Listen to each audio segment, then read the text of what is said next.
You ever wanted some strawberry jam? Let me show you how to make it with just a few simple ingredients. We're going to have this today when the sourdough bread I started earlier comes out of the oven.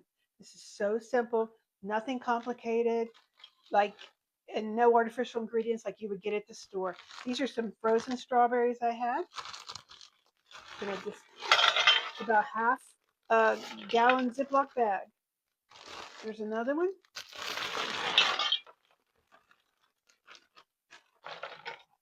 like that. They're frozen solid. All I'm going to do is cover them in water. Turn my fire on here. Cover them in water just about to the top. That's good. We're going to cook them and add a drop of salt to them. I like this Celtic sea salt. It's got lots of minerals in it. I'll show you what this looks like. This is called a wet salt. You don't have to use this. You can use any kind of salt. But I like this kind of salt. It's really good for you, okay? So that's about a teaspoon of salt. Salt makes sugar taste sweeter. And salt tastes really good on these in this strawberry jam. Okay? Zest of 1 lemon for all these strawberries. Switch hands here.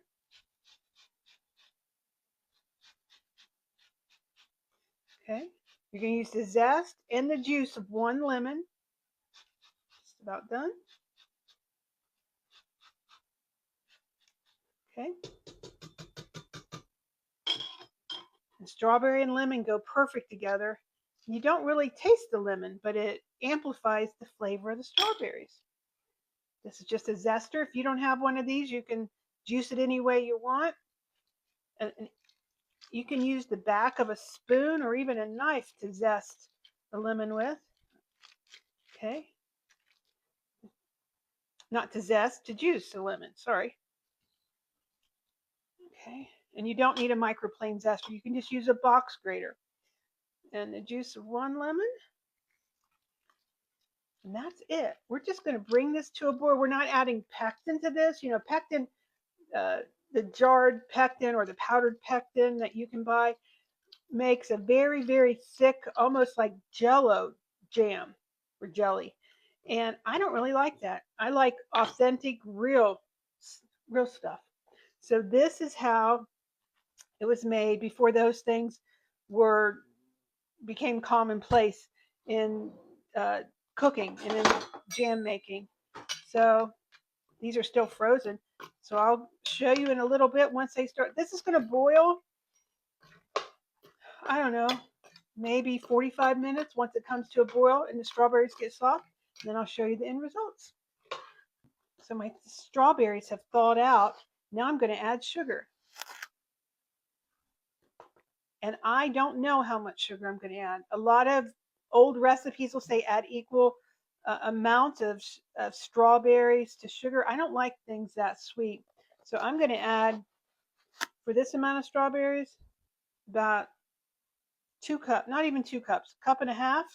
Then I'm going to taste of it. And you make it as sweet as you like, because I'm not relying on the sugar to make it thick. I'm relying on the berries to make it thick. And this will have, this jam is going to have a much more strawberry flavor than commercial jam that you buy at the store, or even that you make yourself that you put pectin in. This will have a stronger flavor because you're relying on the fruit. Let me taste that. Mm. I think that's perfect, just the way it is. But once these strawberries have cooked a little bit more, I'm going to mash them with a potato masher. And then I'll taste a bit again. And if it needs more sugar, I'll add more sugar then. But for right now, I think this is great. I'm going to let it keep cooking. So I poured, my strawberry jam's been boiling. I think it's ready to go. So I just poured a little bit on a saucer, a little plate, and I'm going to pull my finger through it and see if it's thick enough. I let it cool for just, 15, 20 seconds so it's not too boiling hot. It's ready to go. The line stayed in there. Okay, so now this is still boiling hot. I'm going to put it in a jar. Right over there. I'm going to use this so I don't have any drips. Pour it directly in my jar. Fill them up.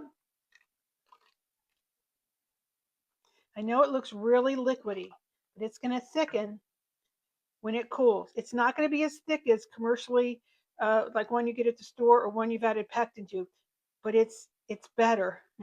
It's actually better. Put a little bit more in there. Okay, it's all ready to go. This is a new ring and lid.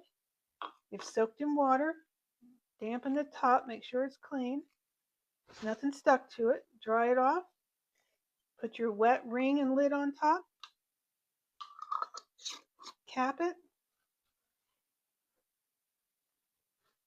Okay. And then what you do is on a towel, you turn it upside down.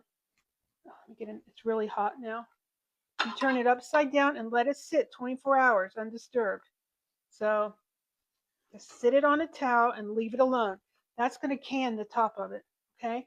And you can, I'm going to store this because I have a cellar that stays cool. I'm going to store these in my cellar when I'm done. You can store them in the fridge.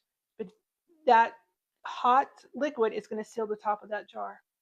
And if just be careful you don't bump it or jar it around, and make sure that it's sealed with that the top is sealed down on it, and use